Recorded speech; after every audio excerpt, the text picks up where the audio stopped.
नमस्कार, मैं अभिजात कांडपाल। स्वागत है आपका पी फॉर पहाड़ न्यूज़ के प्रोग्राम चिंतन मंथन में। जंगल में आग लगती है तो सिर्फ पेड़ पौधे नहीं जलते, सपने, उम्मीदें और भविष्य की संभावनाएं भी जलकर राख हो जाती हैं। लेकिन कुछ लोग ऐसे होते हैं जो डर को पीछे छोड़ जंगल बचाने के लिए आगे बढ़ते हैं। वे गुमनाम योद्धा अपनी जान की परवाह किए बिना चारों ओर आग लगने के बावजूद उसे बुझाने के लिए जंगल में उतरते हैं। ऐसे ही नायकों की कहानी पर आधारित film DFO diary forest warriors देश भर में रिलीज होने जा रही है। 3 चैप्टरों पर बनी यह फिल्म उत्तराखंड के जंगलों को आग से बचाने की मुहिम का एक हिस्सा माना जाना चाहिए। इसमें खास बात यह है कि इस फिल्म के ज़्यादातर किरदार उत्तराखंड के ही रहने वाले हैं। इन्हीं में से एक कलाकार हर्षिता कोहली आज हमारे साथ बातचीत के लिए मौजूद हैं। हर्षिता मूल रूप से रामनगर की रहने वाली हैं और म्यूजिक में ग्रेजुएट हैं रामनगर पीजी कॉलेज से ही।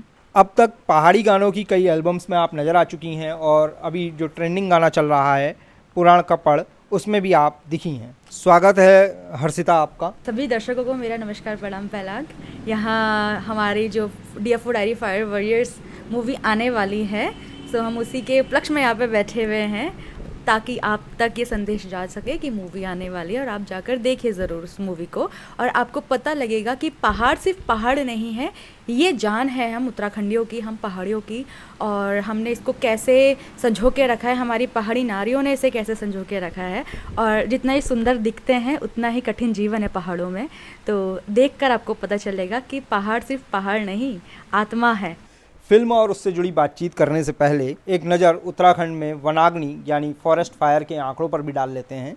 फॉरेस्ट सर्वे ऑफ इंडिया की अभी एक ताज़ा रिपोर्ट आई है। उसके अनुसार 2023 नवंबर से जून 2024 के बीच उत्तराखंड में 1,80,890 हेक्टेयर यानी करीब 1,809 किलोमीटर वन भूमि आग से प्रभावित हुई थी। हालांकि उत्तराखंड सरकार के आंकड़े कुछ और बताते हैं। उत्तराखंड वन विभाग का दावा है कि पिछले 25 सालों में केवल 58,000 हेक्टेयर वन क्षेत्र आग से प्रभावित हुआ है। जून 2024 में बिनसर वाइल्ड लाइफ सेंचुरी में आग लगने से 4 वनकर्मियों की मौके पर ही मौत हो गई थी। एक वनकर्मी की दिल्ली एम्स में, इवन 2 लोगों की दिल्ली एम्स में इलाज के दौरान मौत हुई थी, जिनमें से एक पीआरडी कर्मी और एक वनकर्मी थे। इस फिल्म के एक चैप्टर में बिनसर और उत्तराखंड के जंगलों में लगने वाली आगों पर एक ग्रामीण सहयोग की भावना को भी दर्शाया गया है। इस सब पर भी हम बात करेंगे अपनी मेहमान हर्षिता से। हर्षिता, सबसे पहले दर्शकों को बताइए कि डीएफओ डायरी फायर वॉरियर्स में आप किस किरदार में हैं? इसमें जो मेरा कैरेक्टर है वो उर्मिला नेम से है। उर्मिला एक बहुत ही सुलझी हुई समझदार गांव की महिला है जिसने जंगलों को बचाने के लिए आवाज़ उठाई और अपने परिवार के साथ मिलकर, सरकार के साथ मिलकर जंगल को कैसे बचाया और उनको एक नया भागीरथ कैसे दिया, उसका उसमें योगदान है। हर्षिता, आपके दादा रेंजर रहे हैं फॉरेस्ट डिपार्टमेंट में ही और पापा बतौर फॉरेस्टर काम कर रहे हैं, है ना? ऐसे में ये कहानी है जो फिल्म की, इससे आप पर्सनली कैसे अटैच्ड हैं वो थोड़ा हमारे दर्शकों को बताइए। हमारा जो फैमिली बैकग्राउंड है वो हम फॉरेस्ट सर्विस से ही है। तो जब से मैं पैदा हुई हूँ मैंने दुनिया देखी, तो मैंने सिर्फ फादर को देखती, अपने दादाजी को देखती थी कि वो एक यूनिफॉर्म में, मुझे पता नहीं, मुझे लगता था पुलिस वाले हैं लिटरली।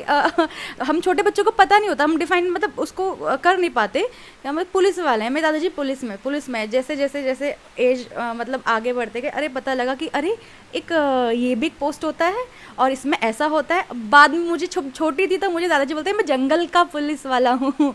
सो मुझे ऐसे बोलते थे, तो मुझे फिर बहुत अच्छा लगता था। फिर मैंने भी सोचा कि नहीं, मेरा अगर फैमिली बैकग्राउंड जो है वो अपनी सर्विस दे रहा है तो मुझे भी आगे जाना चाहिए। सो मैंने भी एक बार ट्राई किया था, मतलब शौक चढ़ा था पर उस वक्त, तो मैं भी स्टडी वगैरह कर रही थी, तो मैंने थोड़ा कोचिंग वगैरह लिया। फिर धीरे धीरे एक इंटरेस्ट होता है, इंटरेस्ट मुझे लगा नहीं कि वो, फिर मेरा माइंड वहाँ से कट हो गया, हाँ डाइवर्ट हो गया, क्योंकि एक्ट्रेस हूँ, आर्टिस्ट्री जो है वो अंदर खून में बचपन से है। तो मुझे ऐसा लगता कि नहीं, ये मेरा वाला फील्ड नहीं है, मुझे किसी और फील्ड में जाना है। और सही बताऊँ, काफ़ी कन्फ्यूज़न के बाद मुझे पता लगा कि हाँ मेरा फील्ड ये है। मैंने क्या क्या नहीं सोचा, मैं कभी सोचती थी टीचर बनूंगी, कभी सोचती थी मैं ये करूँगी वो करूँगी, लास्ट में मैं आके यहाँ रुकी हूँ। हर्षिता, जब आपने पहली बार स्क्रिप्ट पढ़ी थी इस फिल्म की, तो इस कहानी में ऐसा क्या लगा आपको कि आपने हाँ कह दिया? पहले बताऊँ तो जब मेरे पास ऑडिशन आया इसका मुझे ऑडिशन का बोला कि स्क्रिप्ट आ रही है आपके पास, एक ऑडिशन दीजिए। सो उस वक्त रात के 11 साढ़े 11 समथिंग टाइम था, जनवरी था मंथ, और मुझे मतलब I was not feeling well. एक कोल्ड कफ वो दौर होता है उस वक्त, ठंड के टाइम पे सर्दियाँ लगी होती हैं, मेरा बिल्कुल मन नहीं था। मैंने कहा कि यार इतने तो बहुत आते हैं, कौन कर रहा है, अपना आप रहेगा, मैंने कर रही। फिर अचानक से होता है ना कि वो यूनिवर्स कॉल होता है आपके लिए एक, फिर पता नहीं मुझे अचानक क्या, मैंने कहा चलो दे ही देती हूँ, हो गया। मतलब मैंने सिर्फ एक शौकिया तौर पे दे दिया, चलो, डिसाइडेड था कि हाँ क्या होगा। और लिटरली मैंने इतनी गंदी हालत में वो ऑडिशन दिया, मुझे नहीं पता था जैसे मेरी हालत है वो कैरेक्टर ही वैसा चाहिए। सो वो एक हो जाता है कि हाँ ठीक है, लक बहुत काम किया मेरा उस वक्त। फिर मैंने ऑडिशन दिया और मैंने इसकी जब स्क्रिप्ट पढ़ी तो मैंने कहा यार ये कैसी स्क्रिप्ट है, बड़ी अलग सी स्क्रिप्ट है कि ये वन देवता वन देवी क्या है ऐसा, तो एक इंटरेस्ट आया। फिर मैंने ऑडिशन बना के भेजा, होपफुली वो सिलेक्ट हो गया। पहले मैंने कहा है हम तो इतने ऑडिशन देते हैं, कभी कभी सिलेक्ट नहीं होते हैं, जो बहुत प्रिपेयर्ड होके देते हैं। ये ऑडिशन नॉर्मली सिलेक्ट हो गया और अगले दिन मुझे फ़ोन आता है अर्ली मॉर्निंग। उस दिन हमारा उत्तराखंड का त्यौहार होता है, मकर संक्रांति, घुघुतिया त्यौहार। तो मैं मम्मी के संग बैठ के खाना बना रही थी, मतलब वो संक्रांति बना रही थी। तो मुझे फ़ोन आता है, Harshita you are selected now. और रातों रात मैंने पैकिंग करी और मैं चल दी। इस फिल्म में जो आपका किरदार है वो एक गर्भवती महिला का है ना जी। एक गर्भवती महिला की मानसिक और भावनात्मक, माने मेंटल और इमोशनल दोनों गहराइयों को निभाने के लिए आपने क्या तैयारियां की थी? मैं शत शत नमन करती हूँ महिलाओं को जो इतनी पीड़ा सहकर, मतलब इतनी पीड़ा सहकर भी मुस्कुराती हैं। मेरा कैरेक्टर है इसमें उर्मिला का, and she is a pregnant lady. तो मेरे लिए इतना टफ़ था, मेरे लिए सीरियसली इतना टफ़ था। मैं अगर एक्स्ट्रा खाना खा लूँ थोड़ा सा भी तो मेरी ना सांसें बाहर मतलब चढ़ जाती हैं। ऐसा लगता है कि हमारे पहाड़ी शब्द में बोलते हैं ना, मगर सांड है गो। सो मेरे को ऐसा हो जाता है। उस वक्त क्या था, मुझे कैरेक्टर में रहना होता था। वो बेबी बम्प जो आर्टिफिशियल बेबी बम्प बनता है, मैं ना ठीक से बैठ पा रही थी न ठीक से चल पा रही थी, और मेरी चाल पूरी की पूरी उसमें पूरी बदल गई थी। लिटरली मुझे 10-15 दिन नॉर्मल होने में लगा, क्योंकि मेरी वो वॉकिंग स्टाइल वही हो गया था। बैठो, अगर सीधा बैठना होता है कमर में दर्द हो जाए, टेढ़ा बैठो तो ये साइड दर्द हो जाए, लेफ्ट का भी राइट कमर, मतलब मैं पूरी उस वक्त ऐसी हो गई थी, थोड़ा इरिटेट भी हो गई थी। क्योंकि हमारा जोन ये सोचिए, मैं आर्टिफिशियल में मेरा ये हाल है, उसमें तो कुछ वेट नहीं होता ना इतना, मतलब आई थिंक वो ज़्यादा से ज़्यादा क्या होगा 1 किलो 1.5 किलो यही वेट होगा कपड़ों का, जो आर्टिफिशियल होता है। जो रियल होता है उसमें जो आपका पर्सनली वेट गेन हो रहा है, बेबी का वेट है दैट, और फिर कंटिन्यू आप खा रहे हैं, भूख भी बहुत लगती है जो रियल में होता है उन लोगों को। तो हेड्स ऑफ है उन लेडीज़ों के लिए, तो पहली बात।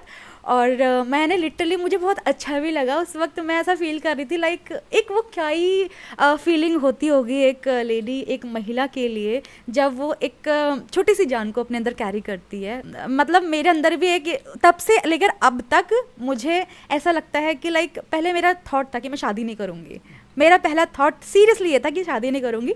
बट जब मैं इस कैरेक्टर में आई, नाउ आई हैव डिसाइडेड ना, ये भी एक महिला के लिए बहुत ही ना चैप्टर, बहुत अच्छा चैप्टर है उसकी लाइफ का। सो आप तो उससे मैं इंस्पायर्ड हुई थी और ज़्यादा। तो मुझे तब से इतने छोटे बच्चे तो मुझे बहुत प्यारे लगते थे सीरियसली, लेकिन उसके बाद से मुझे बहुत ज़्यादा और अच्छे लगने लगे हैं। तो मैं खुश, मतलब अपने को खुश नसीब समझती हूँ कि हाँ ठीक है, मैंने कैरेक्टर करा और एक मेरे अंदर एक पॉजिटिविटी आई। नहीं हर्षिता, भगवान ने आपको एक धरती पे भेजा है और एक स्त्री रूप में आपको भेजा है, तो आपसे ज़्यादा पावरफुल और कोई नहीं होगा। आप एक तो महिला, ऊपर से शक्ति, तीसरी आपको मानव शरीर जब मिला है, जन्म मिला है, तो क्यों उसका दुरुपयोग कर रहे हो, आप सदुपयोग करो इस चीज़ को।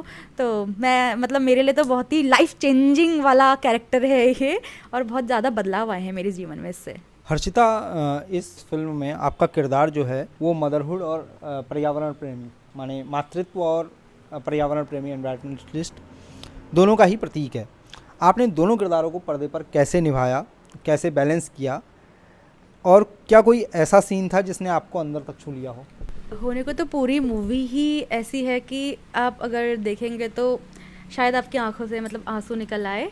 बात कर रहे हैं मदरहुड और पर्यावरण वाली। देखिए, हम संतान हैं, 10 पुत्रों के समान एक पेड़ होता है, तो हम उसके मतलब बच्चे हैं। और दूसरी चीज़ मदरहुड वाली बात करिए आपने, तो जब मैं कैरेक्टर में थी और मेरे को मतलब डिलीवरी का सीन है, हाँ, प्रसव पीड़ा वाला। आपको नहीं आइडिया कि कैसा पेन होता है, क्या होता है, क्योंकि मैंने वो लाइफ में भी एक्सपीरियंस नहीं करा है। मेरे लिए टास्किंग ये था कैसे वो फील करना है। जब तक आर्टिस्ट खुद फील नहीं करेगा, वो ऑडियंस क्या फील करेगी। सबसे बड़ी बात, हमारे पहाड़ों में सुविधाएं, स्वास्थ्य सुविधाएं कुछ नहीं है, क्योंकि छोटे छोटे से तो रास्ते होते हैं, वो गाड़ियां आ नहीं सकती, डोलियों में ले जाते हैं। पहली बार डोली में बैठी हूँ। अच्छा। सबसे पहले शादी में बैठते हैं लोग डोली में, मैं अपनी शादी से पहले डोली में बैठी हूँ और ऐसा बैठी हूँ कि सीन चल रहा था, मुझे ले जा रहे हैं हॉस्पिटल डोली में बैठाकर। मतलब मैंने फील करा है दैट मेरे को पेन हो रहा है अगर, तो मैं किस चीज़ कैसे दिखाऊँ उस चीज़ को। मैंने आँख बंद करी, मैंने इमेजिन करा है। मेरी एक बुआ जी की बेटी है, एंड जब वो हुई थी मतलब, तो मैंने अपने सामने देखा है उसका बर्थ। सो उनकी मैंने कंडीशन उस टाइम पे याद करी कि कैसी कंडीशन थी, कैसी लेबर पेन था। और मतलब इंसान को होश नहीं होता है, वो क्या बोल रहा है, क्या कर रहा है, उसे कुछ पता नहीं होता। समटाइम्स इतनी क्रिटिकल कंडीशन हो जाती है कि हाथ पैर ठंडे पड़ जाते हैं देखकर। तो उनको मैंने इमेजिन करा उस वक्त। और जब वो हुई थी, मैंने उसको फर्स्ट टाइम मेरे गोद में जब वो आई, तो मैं मतलब मेरे दिल के सबसे करीब है वो। क्यों? क्योंकि वो बच्चा, मैंने होश जब संभाला तो मेरे सामने कोई छोटा बेबी आया। अदरवाइज बचपन में तो देखिए, अरे इसका बेटा हो गया, इसके बच्चे हो गए, तो वो एक अटैचमेंट नहीं हो पाता। तो मैंने मतलब मुझे ऐसा लगता कि अभी भी मुझे लगता है वो मेरी बेटी है। मुझे ममता उसने सिखाई है। मुझे छोटी माँ का एक टैग मिला था उसकी तो अभी भी वो आती है ना, वो कहती है मुझे आप तो मेरी सबसे प्यारी दीदी हो। तो एक दीदी माँ होती है, तो मुझे उसने मतलब ममता सिखाई, मुझे उससे बहुत ज़्यादा अटैचमेंट रहा। और जब वो अपने घर गई है, मैं लिटरली इतना रोई हूँ, मुझे उसकी ना हैबिट हो गई थी। तो मैं इमेजिन कर सकती हूँ बच्चा अगर आपके करीब है और वो आपसे दूर जा रहा है तो कैसा लग रहा है। तो मैंने वो आँख बंद करी, वो सारी चीज़ें इमेजिन करी। मुझे अच्छा लगा बहुत काफ़ी। तो मेरे अंदर ना मैं फिर उसके बाद काँपने से लग गई थी। तो मैं क्योंकि पूरी कैरेक्टर में चली गई थी उस वक्त, तो मुझे बहुत अच्छा लगा। मैंने कहा नहीं, अगर ये मैं इस रियल कंडीशन में होती तो मैं क्या फील करती। तो वो नेचुरली सारी चीज़ें बाहर आई। और उस कैरेक्टर उस वाले सीन के बाद थोड़ा मुझे रोना भी आया था। और मैं थोड़े दिन चिंतन करने लग गई अंदर ही अंदर, उसने क्या दर्द सहा है जब वो पहली बार अपने बच्चे को गोद में लेती है। अपने आप में एक्सपीरियंस है, और शायद बहुत सारी लेडीज़ है जिनको वो एक्सपीरियंस नहीं हो पाया और नहीं हो पाता भी नहीं है, बिकॉज सो मैनी रीजंस। तो उनके लिए मुझे बुरा भी लगता है कि वो वंचित है इस वाली फीलिंग से। तो भगवान सबका भला करे। और सब मैं आई विश कि हर जितनी लेडीज़ है वो सबको मौका मिले ये वाली फीलिंग का। बहुत प्यारी फीलिंग होती है इस फेस का। हाँ, ये फिल्म असल घटनाओं से प्रेरित है। जो मैं ट्रेलर वगैरह देख रहा था तो उसमें भी ये जिक्र आता है, और कई जगहों पे मैं पढ़ भी रहा था, रिसर्च भी कर रहा था। तो ये फिल्म कई ऐसी घटनाएं हैं जो हुई हैं, वास्तविक रूप में हुई हैं, उनसे प्रेरित है। खासकर बिनसर वाला जो मैंने अभी जिक्र किया, बिनसर वाइल्ड लाइफ सेंचुरी में जो अग्निकांड हुआ था, उसका भी इसमें एक चैप्टर ही है एक तरीके से। क्या जब आपने इसके बारे में सुना तो एक रियल रिस्पॉन्सिबिलिटी महसूस हुई? मैं बताती हूँ आपको, जब ये केस हुआ था रियल वाला, मेरे पास वीडियो आई। मुझे उस वक्त ये नहीं पता था कि उत्तराखंड का ही केस है ये। मैंने वो जो डेड बॉडीज़ देखी थी ना वीडियो में, वो जली हुई और पहचान मतलब पूरे जल चुके हैं, और इतनी बॉडी हार्ड पड़ जाती है जब वो, मैं डर चुकी थी देखकर। मैंने कहा इतना भयानक, क्योंकि मैंने उससे पहले कभी जली हुई डेड बॉडीज़ नहीं देखी थी। जहाँ पे वो हादसा हुआ है, शायद मैं वहाँ पे जा ना पाऊँ अभी भी। मुझे इतना डर लगता है, क्योंकि मैं सोचती हूँ उनकी सोल्स वहाँ पे कैसे, जब उन्होंने खुद की डेड बॉडी अगर उनकी आत्माओं ने देखी होगी तो उन पे क्या गुजरी होगी। अकाल मृत्यु गए हैं तो उनकी आत्माओं को शांति नहीं मिलती, वो जाते हैं। तो मैं डरती हूँ, मैं शायद वो जगह पे ना जा पाऊँ आज भी। अगर इफ़ इन केस होता ही है, ऐसे तो बहुत कम है, हमारे पहाड़ों में देवभूमि कहा गया है, देवते, तो चीज़ें साक्षात दर्शन हो जाते हैं। अगर वो दिख जाए तो शायद मैं मेरे प्राण निकल जाए देखकर। फिर जब ये सीन चल रहा था, मैं हॉस्पिटल में थी, क्योंकि मेरा भी सीन था, उनका भी सीन था। हाँ, आपको यकीन नहीं आएगा, किसी को लगा नहीं कि सीन चल रहा है। जो लोकल की वो थे ना, उनको भी लगा डेड बॉडीज लाई गई हैं। हम लोग बहुत हंस रहे थे पहले बैठ के ना, ग्रुप वाले बातचीत कर रहे थे, ही हा वाला जोन चल रहा था। जब चीखा पुखारे की आवाज़ आई, क्योंकि ऑब्वियस सी बात है वो सीन चल रहा है, फैमिलीज आई हैं, रो रहे हैं, मैं कांपने लग गई थी, मैं तो कांपने लग गई थी। और हमारे साथ एक मैम थी, तो उन्होंने पैंडेमिक के टाइम पे अपने पेरेंट्स को खोया था। उनका सांस चढ़ने लग गया था देखकर, उनके सामने वो सारी चीज़ आने लग गई थी कि उनकी फैमिली को कैसे, मतलब पेरेंट्स को कैसे लेकर आए थे, ये वगैरह वगैरह। तो गंभीर माहौल बोलते हैं ना, तो मैं इमेजिन नहीं कर सकती जिनके संग रियल हुआ है उनको कैसा लगता होगा।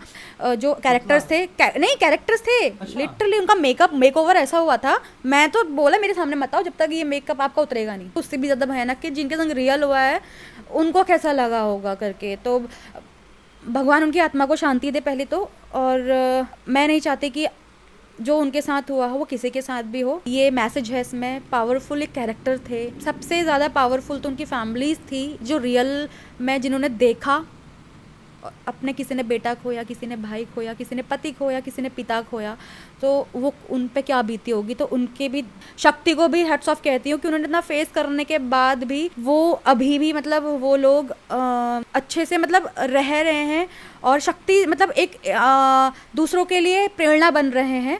वरना मेरे जैसे होते तो शायद मैं अभी भी सदमे में ही रहती, चाहे वॉर हो या फिर जंगल की बात हो या फिर बॉर्डर्स की बात हो या फिर ये पुलिस वाले जब दंगे वंगे होते हैं उनमें जाते हैं, तो उनके लिए तो मतलब करेज, उससे ज़्यादा करेज उनकी फैमिली के लिए। ये जो बिनसर वाली घटना थी, ये मैं उन दिनों नोएडा हुआ करता था जॉब में, उन दिनों मैं नौकरी में था। मैंने वहाँ जो लोकल अखबार मैं ई-पेपर्स पढ़ा करता था, तो वहाँ से मुझे ये जानकारी मिली थी कि ऐसा एक अग्निकांड हो गया है, विभत्स हुआ है और इस तरीके का। मैंने जब कुछ पत्रकारों से बात की तो उन्होंने मुझे और जो चीज़ें बताई उसकी, तो वो मेरे लिए भी बहुत डरावनी थी उस समय। और वो ऐसा था कि मतलब मैं तो इस बात के लिए उन लोगों से कह रहा था कि भाई इस पर पड़ताल करो कि हुआ क्यों है। तो वो एक बहुत बड़ा उसमें रीजन उस समय आया था, वो था इक्विपमेंट्स का। वो हमने आगे सवाल रखा है, अभी इसी क्रम में बढ़ते हैं जिस हिसाब से हमने सवाल रखे हैं ना। हर्षिता, आप संगीत की छात्रा रही हैं और कई पहाड़ी एल्बम्स में भी काम कर रही हैं और कर भी चुकी हैं, है ना। क्या म्यूजिक ने इस फिल्म में आपकी एक्टिंग को की अप्रोच को और ज़्यादा इन्फ्लुएंस किया? मैं क्या बताऊँ, जब मैंने फर्स्ट टाइम इसका भागीरथो पुनः उठो सुना था तो मुझे गूज़बम्स हुए थे वो सॉन्ग सुनकर, क्योंकि जो हमारे बीजू सर हैं उन्हीं ने वो मतलब गाया है और म्यूज़िक उसमें बहुत सुंदर म्यूज़िक दिया गया है और आवाज़ भी उनकी है। और जो लिखा गया है मतलब आपने वो सुना ही होगा, वो कैसे दिल को छूता है। एक एक चीज़, एक एक बात उसमें रखी गई है जंगलों को लेकर। भागीरथो पुनः उठो कि अब वो जुगनू दिखते नहीं, तो क्या आवाज़, मतलब क्या गाया है हमारे बीजू सर ने। तो पहले तो उनके लिए भी तालियां। और बहुत अच्छी चीज़ ये है कि देखिए उन्होंने जो सर्विस दी है यहाँ पे अपनी, वो दे रहे हैं, कितना निस्वार्थ भाव से वो यहाँ पे सेवा कर रहे हैं अपनी। दर्शकों की जानकारी के लिए बता दें कि इस फिल्म में डीएफओ डायरी फायर वॉरियर्स में मुख्य किरदार के रूप में टीआर बिज्जू जो आईएफएस हैं और अभी उत्तराखंड में चीफ कंजर्वेटर हैं, वो मेन किरदार निभा रहे हैं, लीड रोल वही कर रहे हैं। उन्हीं के बारे में हर्षिता हमसे बातचीत कर रही हैं। हमारा शूट चल रहा था तो उनसे ज़्यादा मुलाकात हो नहीं पाई, क्योंकि बिकॉज ड्यूटी भी होती है अपनी ड्यूटी, क्योंकि उनका शेड्यूल बहुत अलग लगता था। उनका शेड्यूल लगता था रात का, शाम का, क्योंकि आफ्टर जॉब उनके लिए बहुत ज़्यादा मुश्किल ये था। मुश्किल क्या था, मैं मानती हूँ कि सबसे ज़्यादा मेहनत तो सर की ही लगी है, क्योंकि देखिए हर चीज़ as a producer, as an actor, उनके लिए चीज़ें मैनेज करना बहुत ज़्यादा डिफ़िकल्ट था। क्योंकि जिस पोस्ट पे वो अभी बैठे हैं वो बहुत रिस्पॉन्सिबल वाली जॉब, रिस्पॉन्सिबिलिटीज़ बहुत है उसमें। Morning to evening job time दिया, उसके बाद उनका जो शेड्यूल लगता था रात को 8 बजे 8:30 बजे लगता था और वो चलता था 2-2 3-3 बजे तक। उसके बाद अगेन मॉर्निंग में ऑफिस। और बहुत सपोर्टिव है पहली चीज़ तो, और बहुत अच्छे आर्टिस्ट हैं, क्योंकि उनके अंदर जो क्रेज़ है ना एक्टिंग का क्रेज़। और दूसरी चीज़ वो उत्तराखंड से बहुत प्यार करते हैं। सुनने में आया था, से बता रहे थे एक बार कि उनको नैनीताल से बहुत प्यार, उन्होंने इसलिए नैनीताल लोकेशन भी चुनी।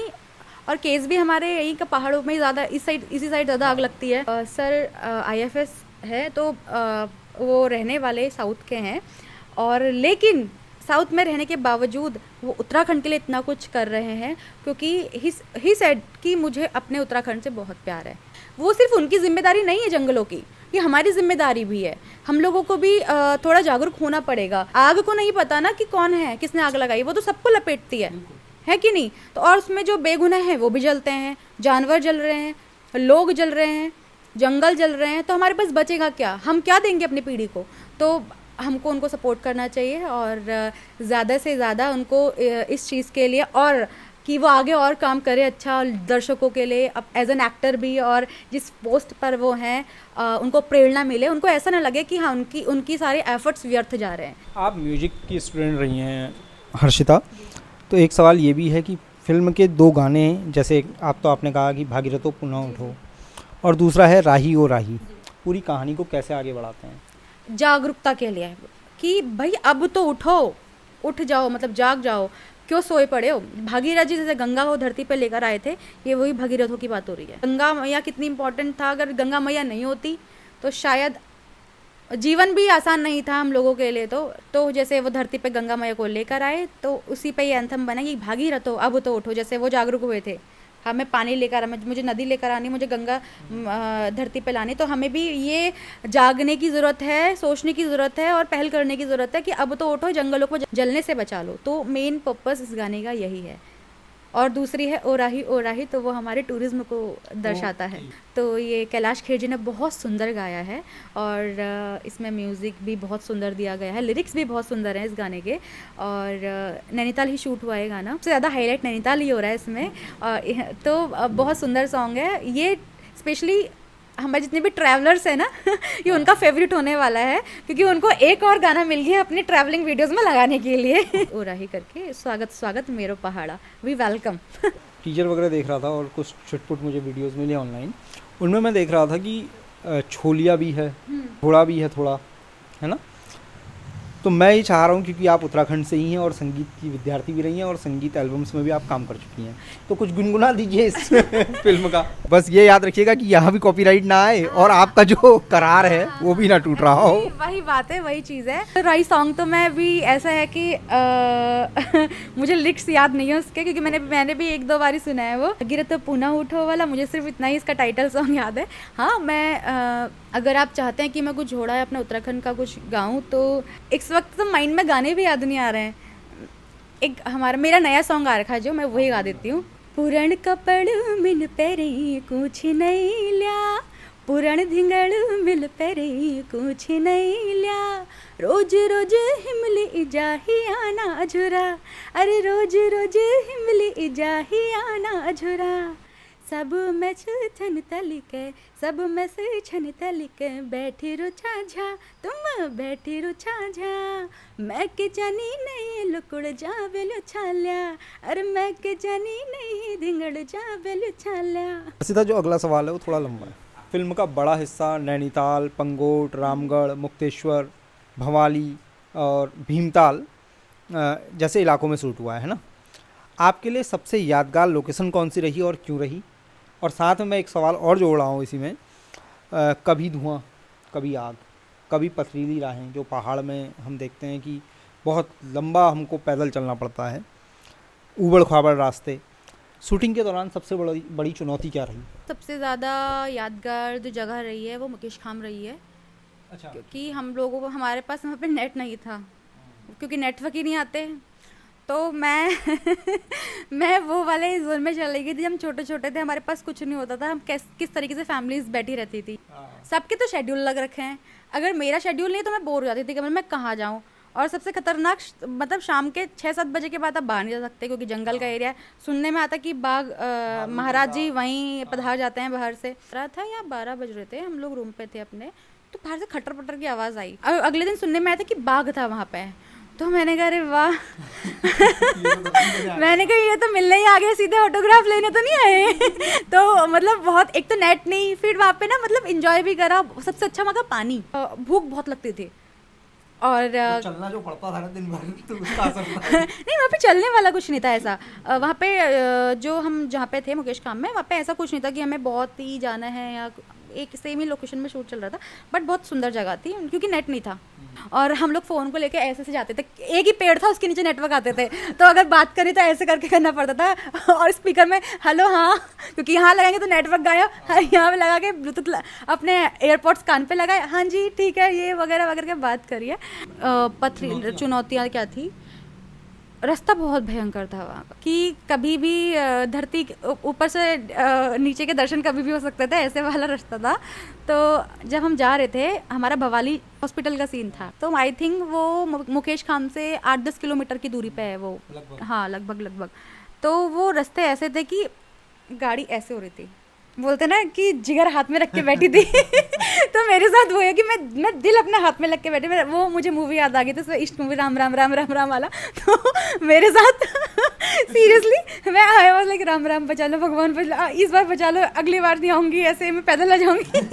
मतलब ये मजाक लग रहा है, लेकिन सीरियसली, क्योंकि वो वन क्षेत्र है, वहाँ पे रोड वगैरह बनाई नहीं गए हैं। अगर रोड बन जाएगी तो फिर लोग तो वहाँ पे भी नहीं छोड़ेंगे। कुछ साल बाद वहाँ पे भी अवैध तरीके से कोई ना कोई ज़मीन खरीदी हुई मिलेगी और कोई रिजॉर्ट बना हुआ मिलेगा। तो बहुत अच्छी चीज़ें करी सरकार ने कि वहाँ पे रोड नहीं बना रखी है, इस चक्कर में वहाँ कोई जाता नहीं। और सबसे बड़ी चीज़ ये, वो बहुत खतरनाक रूट है, मतलब बहुत ही ज़्यादा। क्यों? क्योंकि वहाँ कभी भी किसी भी वक्त आपको टाइगर मिल सकता है ऑन रोड, भालू मिल सकता है ऑन रोड। तो वो बहुत खतरनाक है। कितने मतलब रात को जाना तो और भी ज़्यादा रिस्की। और वहाँ पे एक जगह ऐसे है कि वो ना आधा रोड कटा हुआ है, तो वो बहुत ज़्यादा खतरनाक है। तो मतलब मेरे को तो वो सबसे ज़्यादा डेंजर लगा था।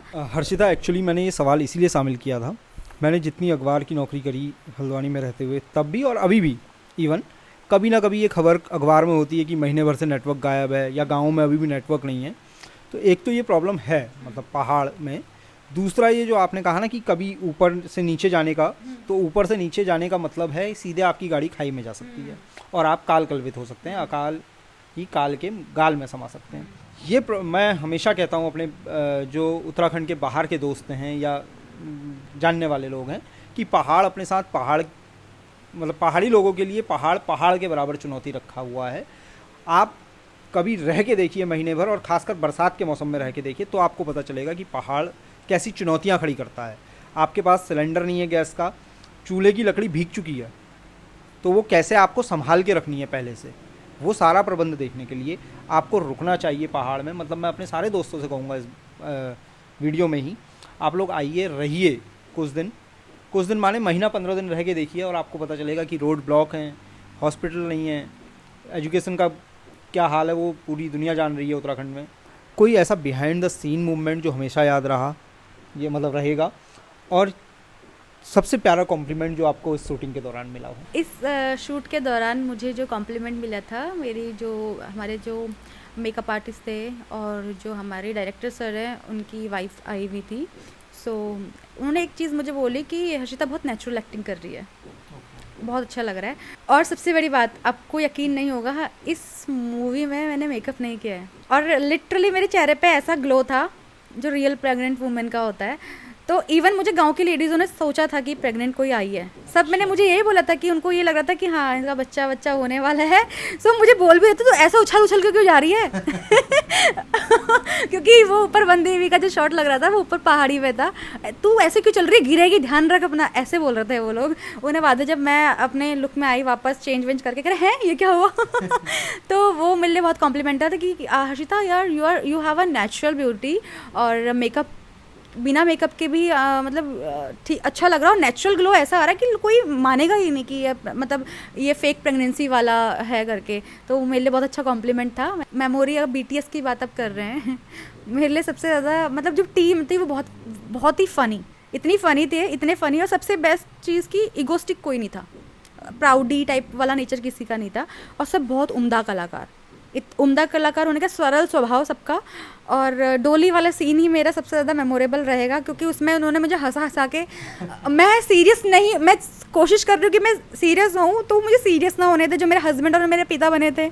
अब उनकी बातें ऐसी कि क्या ही बताए, क्योंकि एक तो मेरा वेट, ऊपर से मेरा बेबी बम्प बना है उसका वेट, प्लस डोली का वेट, अब वो दो पतले दोनों वो दोनों पतले अब और सबसे बड़ी बात, 4 लोग डोली को उठाते हैं, डंडे फंसाते हैं, हाँ। 2 आगे से 2 साइड से, उसमें 4 का सीन नहीं था, उसमें सिर्फ 2 हस्बैंड और पिता को दिखाना था। उनकी आफत निकल गई थी, और एक बार तो मैं गिरते बच्चों नीचे को, क्योंकि वो बटिया टाइप के होते हैं ना जो छोटे छोटे से, पगडंडी है। हाँ, उस टाइप का मिट्टी जब होती है ना, धंसती हल्का सा, वो रपकता पाओ, तो उनके संग ऐसा उन्होंने मुझे ऐसा करा, मैं बहुत अच्छा, मेरा वजन भारी, मैं ऐसे हो गई थी। तो बच गए। उनके बाद उनके यहाँ शायद शोल्डर में ना, सॉरी टू, मेरे को हंसी आ रही है सोच सोच के अभी भी। मैं जितने बार उसको याद करते ना, मेरे हंसी छूट जाती है।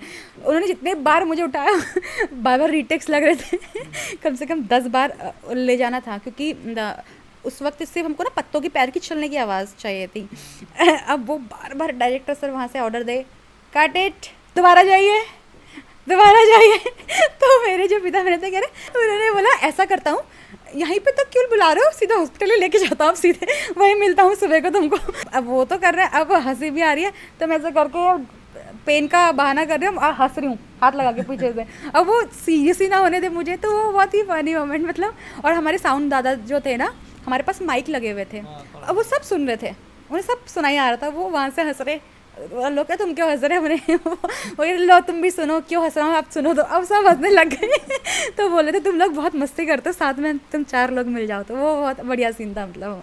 हर्षिता, जब विंसर अग्निकांड हुआ था, विंसर के जंगल में आग लगी थी और ये एक तरीके से 6 परिवारों के लिए तबाही लेके आया था ये अग्निकांड।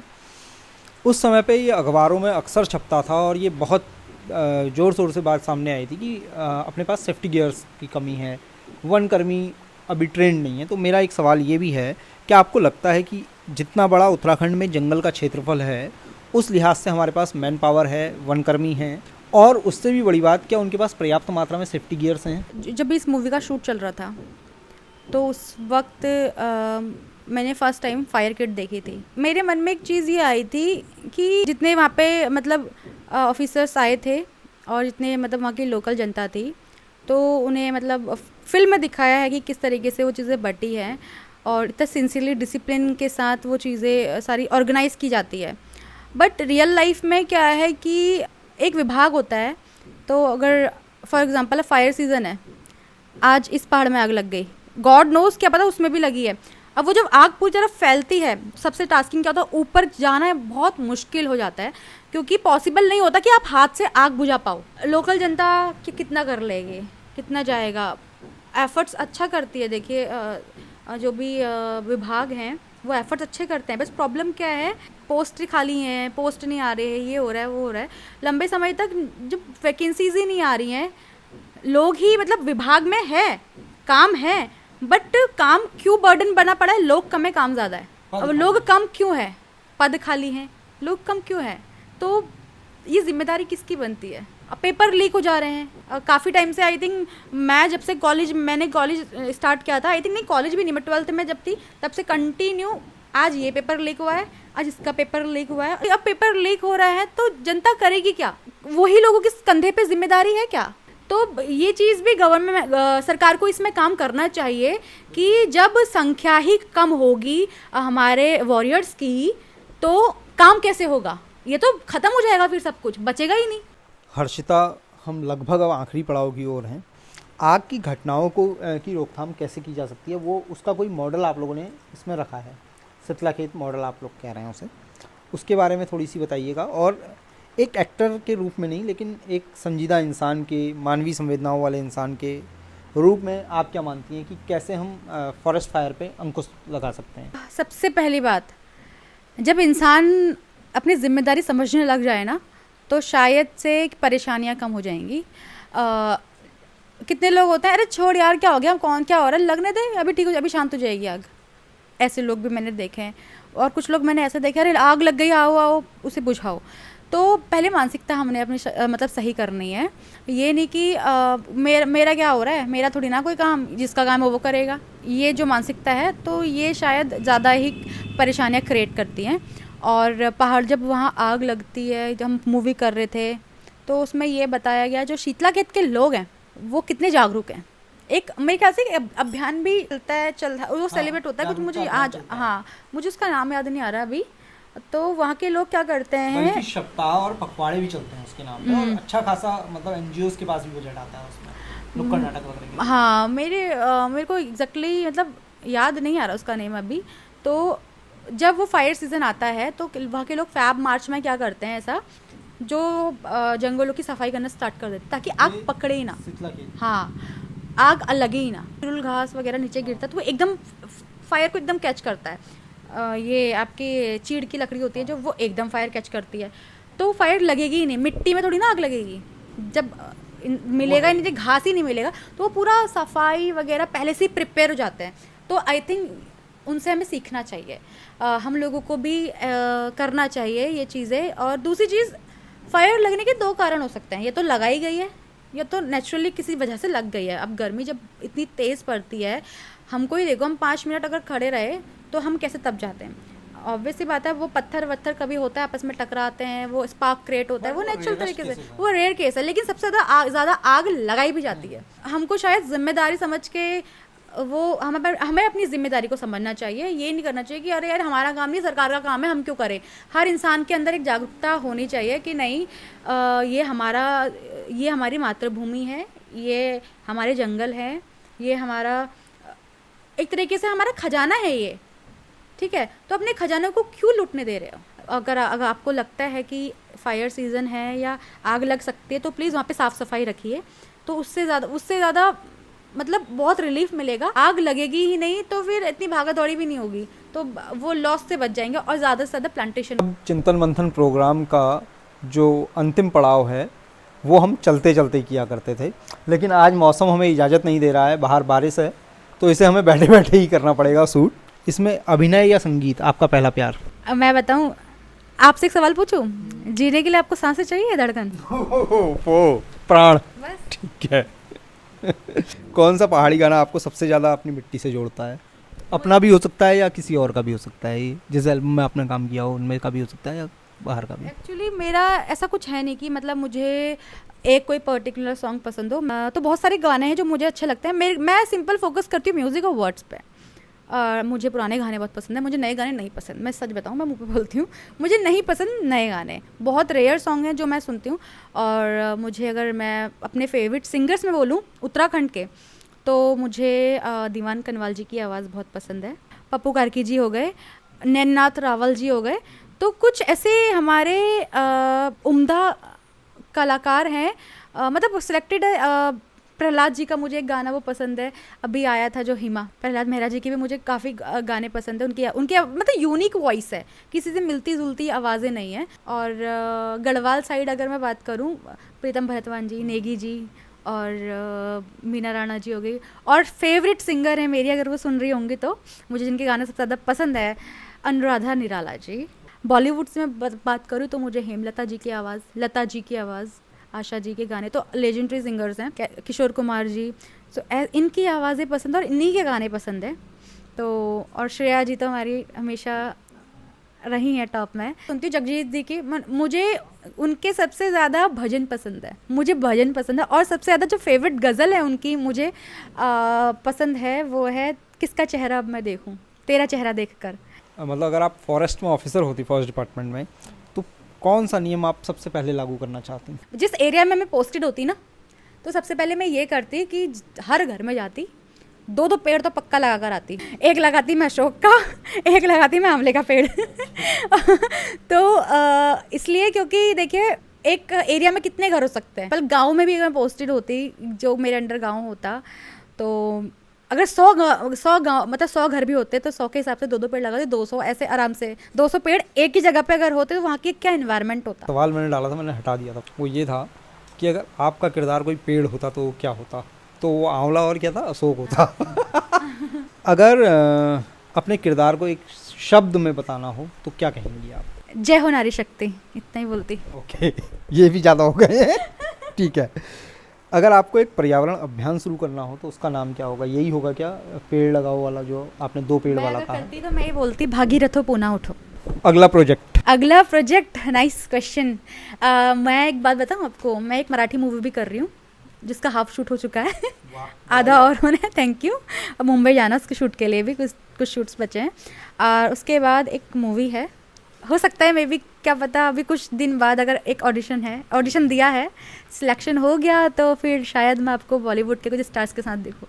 बधाई आपको, शुभकामनाएं। तो ये थी हर्षिता के साथ हमारी बातचीत। जंगल की आग को सिर्फ लपटों में मत देखिए, वक्त की पुकार यही है कि हमें हर सांस में जीवन देने वाली प्रकृति को बचाने के लिए आगे आना होगा।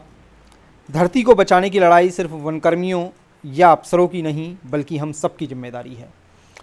आज जब एक गर्भवती अपनी कोख में भविष्य के लिए जंगलों को बचाने की लड़ाई लड़ने के लिए खड़ी होती है तो वह हमें बताती है कि आग बुझाना सिर्फ पानी का काम नहीं बल्कि हिम्मत, संवेदना और जिम्मेदारी का काम भी है। तो अब अगली बार कहीं जंगल में धुआं उठे तो एक पल रुकिए, सोचिए, शायद आपको लगेगा कि धुआं सिर्फ पेड़ का नहीं, घास का नहीं, हमारे आने वाले कल का भी उठ रहा है। हर्षिता, बहुत बहुत शुक्रिया आपका इस बातचीत के लिए, आपने समय दिया। बहुत बहुत शुक्रिया पी फॉर पहाड़ न्यूज़ की टीम की ओर से। अगर ये बातचीत आपको पसंद आई हो तो वीडियो को लाइक और शेयर ज़रूर कीजिएगा।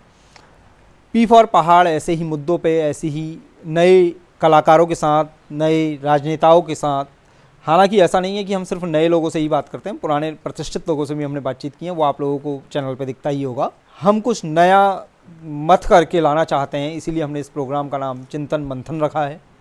थोड़ी चिंतन होता है, थोड़ी मंथन होता है, तो हम चाहते हैं कि नवनीत यानी मक्खन इस बातचीत के ज़रिए हम आप लोगों तक पहुँचाएँ।